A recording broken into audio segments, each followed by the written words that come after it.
ನಮಸ್ಕಾರ ವೀಕ್ಷಕರೇ. ಪ್ರತಿಯೊಂದು ರಾಶಿಗೂ ಅದರದ್ದೇ ಆದ ಬಣ್ಣವಿದೆ. ಆ ಬಣ್ಣಗಳನ್ನು ಹತ್ತಿರ ಇರಿಸಿಕೊಂಡರೆ ಅದೃಷ್ಟವು ತಾನಾಗಿ ಹತ್ತಿರ ಬರಲಿದೆ.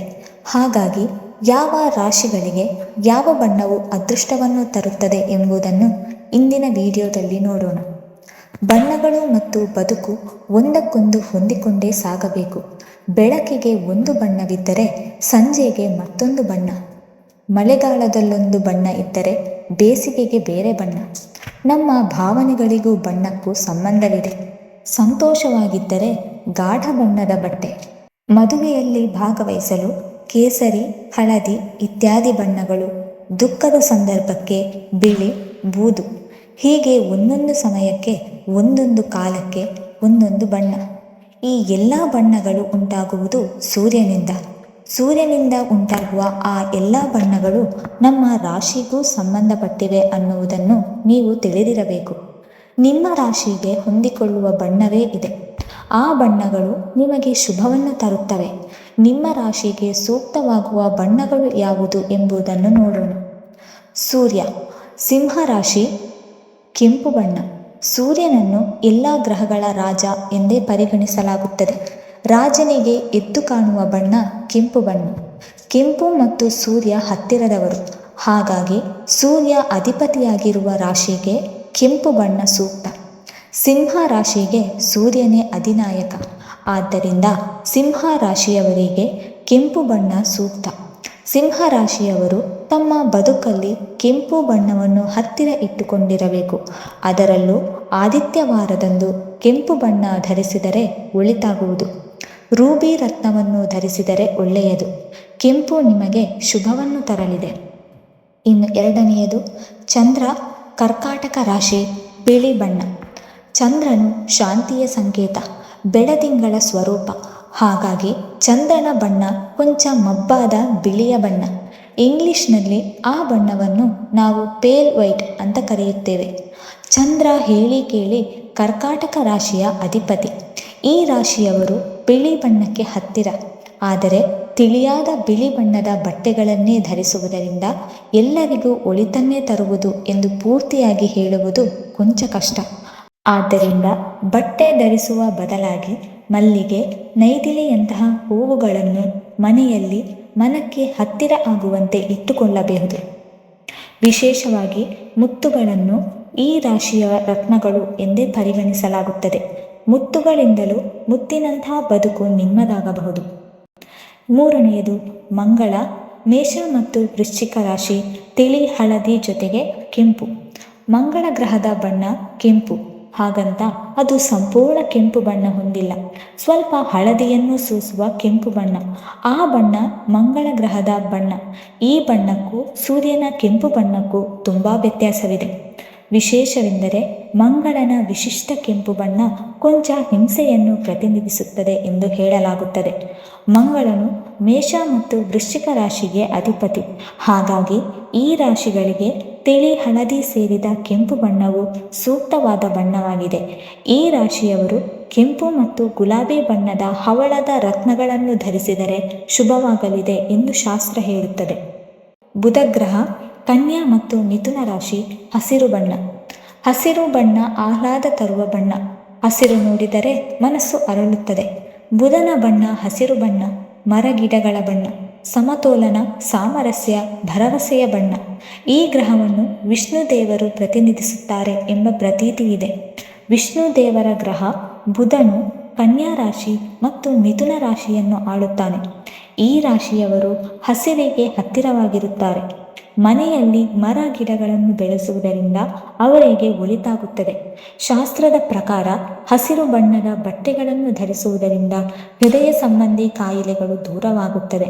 ಮನಸ್ಸಿಗೆ ನೆಮ್ಮದಿ ಇರುತ್ತದೆ. ಈ ರಾಶಿಯ ಮಂದಿ ಹಸಿರು ಪಚ್ಚೆ ರತ್ನವನ್ನು ಧರಿಸಿದರೆ ಶುಭವಾಗಲಿದೆ. ಗುರುಗ್ರಹ, ಮೀನ ರಾಶಿ ಮತ್ತು ಧನು ರಾಶಿ, ಹಳದಿ ಬಣ್ಣ. ಗುರು ಗ್ರಹವೂ ಹೌದು, ಬೃಹಸ್ಪತಿಯೂ ಹೌದು. ಈ ಗ್ರಹದ ಬಣ್ಣ ಹಳದಿ ಅಥವಾ ತಿಳಿ ಹಳದಿ ಮಿಶ್ರಿತ ಕೇಸರಿ. ಕೆಲವು ಬಣ್ಣಗಳು ನಮ್ಮಲ್ಲಿ ಒಳ್ಳೆಯ ಶಕ್ತಿಯನ್ನು ಉದ್ದೀಪಿಸುತ್ತದೆ, ಉತ್ಸಾಹವನ್ನು ನೀಡುತ್ತದೆ. ಈ ಬಣ್ಣಗಳು ಅಂತಹ ಶಕ್ತಿಯನ್ನು ಹೊಂದಿರುವ ಬಣ್ಣಗಳು. ದೇಹದ ನರಮಂಡಲವನ್ನು ಶಕ್ತಿಯುತವಾಗಿಟ್ಟುಕೊಳ್ಳಲು ಈ ಬಣ್ಣಗಳು ಸಹಕಾರಿ ಎನ್ನಲಾಗಿದೆ. ಗುರುಗ್ರಹವು ಮೀನ ರಾಶಿ ಮತ್ತು ಧನು ರಾಶಿಯವರ ಅಧಿಪತಿ. ಅವರಿಗೆ ಗುರುವೇ ಬೃಹಸ್ಪತಿ, ದಾರಿ ತೋರುವ ಬೆಳಕು. ಈ ರಾಶಿಯವರು ಈ ಬಣ್ಣಗಳನ್ನು ಧರಿಸಬೇಕು. ವಿಶೇಷವಾಗಿ ನೀಲಮಣಿ ಧರಿಸಬೇಕು. ನೀಲಮಣಿಯು ಸಂತೋಷ ಮತ್ತು ನೆಮ್ಮದಿಯನ್ನು ಒದಗಿಸುತ್ತದೆ. ಶುಕ್ರ ಗ್ರಹ ವೃಷಭ ಮತ್ತು ತುಲಾ ರಾಶಿ ಬಿಳಿ ಬಣ್ಣ. ವೃಷಭ ಮತ್ತು ತುಲಾ ರಾಶಿಗೆ ಶುಕ್ರನೇ ನಾಯಕ. ಆ ರಾಶಿಯ ಮಂದಿಗೆ ಶುಕ್ರನ ಪ್ರಭಾವ ಬಹಳ ಇರುತ್ತದೆ. ಆದರೆ ಗ್ರಹಕ್ಕೆ ಬಿಳಿಯ ಬಣ್ಣ ಹೊಂದುತ್ತದೆ. ಶುಕ್ರ ಗ್ರಹ ಕೊಂಚ ಪ್ರಕಾಶಮಾನವಾಗಿ ಇರುತ್ತದೆ. ಆ ಪ್ರಕಾಶಮಾನವಾದ ಬಣ್ಣ ತುಸು ಕೃತಕ ಬಣ್ಣ ಎಂದೇ ಪರಿಗಣಿಸಲಾಗುತ್ತದೆ. ಶುಕ್ರ ನಾಯಕನಾಗಿರುವ ವೃಷಭ ಮತ್ತು ತುಲಾ ರಾಶಿಯವರು ವಜ್ರವನ್ನು ಧರಿಸುವುದು ಒಳ್ಳೆಯದು. ಇದರ ಹೊರತಾಗಿ ವಜ್ರಕ್ಕೆ ಪರ್ಯಾಯ ಎಂದೇ ಗುರುತಿಸಲಾಗುವ ಬಿಳಿ ಚಿರ್ಕಾನನ್ನು ಕೂಡ ಬಳಸಬಹುದು. ಈ ರತ್ನಗಳು ಒಳಿತು ಮಾಡುತ್ತದೆ. ಶನಿಗ್ರಹ ಮಕರ ಮತ್ತು ಕುಂಭ ರಾಶಿ ಕಪ್ಪು ಬಣ್ಣ.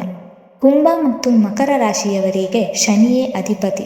ಶನಿಗೆ ಕಪ್ಪು ಬಣ್ಣ ಅಂದರೆ ಪ್ರೀತಿ. ಸಾಮಾನ್ಯವಾಗಿ ಕಪ್ಪು ಬಣ್ಣವನ್ನು ಶುಭ ಸಂದರ್ಭಗಳಲ್ಲಿ ಬಳಸುವುದಿಲ್ಲ. ಯಾಕೆಂದರೆ ಕಪ್ಪು ಬಣ್ಣವನ್ನು ಬಹುತೇಕರು ಅಶುಭ ಎಂದೇ ಪರಿಗಣಿಸುತ್ತಾರೆ. ಕಪ್ಪು ಬಣ್ಣ ಸ್ವಲ್ಪ ಖಿನ್ನತೆ ತರಬಹುದು ಎಂಬ ಭಾವನೆಯೂ ಅನೇಕರಲ್ಲಿದೆ. ಆದರೆ ಈ ಬಣ್ಣವನ್ನು ಸೂಕ್ತ ರೀತಿಯಲ್ಲಿ ಬಳಕೆ ಮಾಡುವುದನ್ನು ಈ ರಾಶಿಯವರು ಕಲಿಯಬೇಕು. ಸಮತೋಲಿತ ರೀತಿಯಲ್ಲಿ ಕಪ್ಪು ಬಣ್ಣ ನಿಮ್ಮದಾಗಿಸಿಕೊಂಡರೆ ಶುಭ ಗಳಿಗೆಗಳು ನಿಮ್ಮದಾಗುತ್ತದೆ. ಶನಿಯ ಕೃಪಾ ಕಟಾಕ್ಷದಿಂದ ಒಳ್ಳೆಯದೇ ಆಗುತ್ತದೆ. ರಾಹು ಹೊಗೆಯಂತಿರುವ ಕಪ್ಪು ಬಣ್ಣ. ರಾಹು ಸ್ವಲ್ಪ ಭಯ ಭಕ್ತಿ ಹುಟ್ಟಿಸುವ ಗ್ರಹ. ರಾಹು ಶನಿಯ ಶಿಷ್ಯನೆಂದೇ ಪರಿಗಣಿತವಾಗಿದ್ದಾನೆ. ಹಾಗಾಗಿ ರಾಹು ಒಬ್ಬ ಶಾಂತಿಯಿಂದ ಇರಬೇಕು ಅಂತ ಎಲ್ಲರೂ ಬಯಸುತ್ತಾರೆ. ಹಾಗಾಗಿ ರಾಹುವಿನ ಬಣ್ಣ ನೆನಪಿಟ್ಟುಕೊಳ್ಳುವುದು ಒಳ್ಳೆಯದು. ರಾಹುವಿನ ಬಣ್ಣ ಹೊಗೆ ಕಪ್ಪು. ಯಾರದ್ದಾದರೂ ರಾಶಿಯಲ್ಲಿ ರಾಹು ಕಿರಿಕಿರಿ ಮಾಡುತ್ತಿದ್ದಾನೆ, ರಾಹು ದೋಷವಿದೆ ಎಂದಾದರೆ ನೀವು ರಾಹುವನ್ನು ಉಳಿಸಿಕೊಳ್ಳಲು ಚಂದನ, ಕರ್ಪೂರದಂತಹ ವಸ್ತುಗಳನ್ನು ಬಳಸಿಕೊಳ್ಳಬೇಕು. ಕರ್ಪೂರ ಉರಿದು ಖಾಲಿಯಾದಂತೆ ನಿಮ್ಮ ಕಷ್ಟಗಳು ದೂರವಾಗುತ್ತದೆ. ಜೊತೆಗೆ ಸರಸ್ವತಿ ದೇವಿಗೆ ಶರಣಾಗಿ ಸರಸ್ವತಿಯನ್ನು ಆರಾಧಿಸಿ ಒಳ್ಳೆಯದಾಗುತ್ತದೆ. ಕೇತು ಗ್ರಹ ಕಂದು ಬಣ್ಣ. ಕೇತುವಿನ ಪ್ರಭಾವವು ಭಯ ಹುಟ್ಟಿಸುವಂಥದ್ದೇ. ಕೇತು ದೋಷ ಬರದಿರಲಿ ಅನ್ನುವುದು ಎಲ್ಲರ ಆಶಯವೂ ಆಗಿರುತ್ತದೆ. ಹಾಗೆ ಕೇತುವನ್ನು ಶಾಂತಗೊಳಿಸಲು ದಾರಿಯೂ ಇದೆ. ಕೇತುವಿನ ಬಣ್ಣ ಕಂದು ಬಣ್ಣ. ಕಪ್ಪು ಮತ್ತು ಬಿಳಿ ಎರಡೂ ಬಣ್ಣಗಳ ಗುಣಲಕ್ಷಣಗಳನ್ನು ಹೊಂದಿರುವ ಬಣ್ಣ. ಆ ಬಣ್ಣದ ಬಟ್ಟೆಗಳು ಧರಿಸಿದರೆ ಕೇತು ಶಾಂತನಾಗುತ್ತಾನೆ ಎಂಬುದನ್ನು ಶಾಸ್ತ್ರ ಹೇಳುತ್ತದೆ. ಅಲ್ಲದೆ ಕೇತುವನ್ನು ಶಾಂತಗೊಳಿಸಲು ಇನ್ನೊಂದು ದಾರಿಯೂ ಇದೆ. ಅದೇನೆಂದರೆ ಶೇಷನಾಗನ ಮೇಲೆ ನರ್ತನ ಮಾಡುತ್ತಿರುವ ಶ್ರೀಕೃಷ್ಣನ ಫೋಟೋವನ್ನು ಮನೆಯಲ್ಲಿ ಹಾಕಿಕೊಳ್ಳಬೇಕು. ಈ ಎರಡೂ ವಿಚಾರಗಳು ನಿಮ್ಮ ಬದುಕಿನಲ್ಲಿ ಕೇತು ಒಳ್ಳೆಯ ವಿಚಾರಗಳು ತರುವಂತೆ ನೋಡಿಕೊಳ್ಳುತ್ತವೆ. ಸ್ನೇಹಿತರೆ, ಇಂದಿನ ಈ ಮಾಹಿತಿಗಳು ನಿಮಗೆ ಇಷ್ಟವಾಗಿದ್ದಲ್ಲಿ ದಯವಿಟ್ಟು ವಿಡಿಯೋಗೆ ಒಂದು ಲೈಕ್ ಮಾಡಿ ಹಾಗೂ ನಿಮ್ಮ ಫ್ರೆಂಡ್ಸ್ಗೂ ಶೇರ್ ಮಾಡಿ. ಹಾಗೂ ಇನ್ನಷ್ಟು ವಿಡಿಯೋಸ್ಗಳಿಗಾಗಿ ನಮ್ಮ ಚಾನಲನ್ನು ಸಬ್ಸ್ಕ್ರೈಬ್ ಮಾಡಿಕೊಳ್ಳಿ. ಧನ್ಯವಾದಗಳು.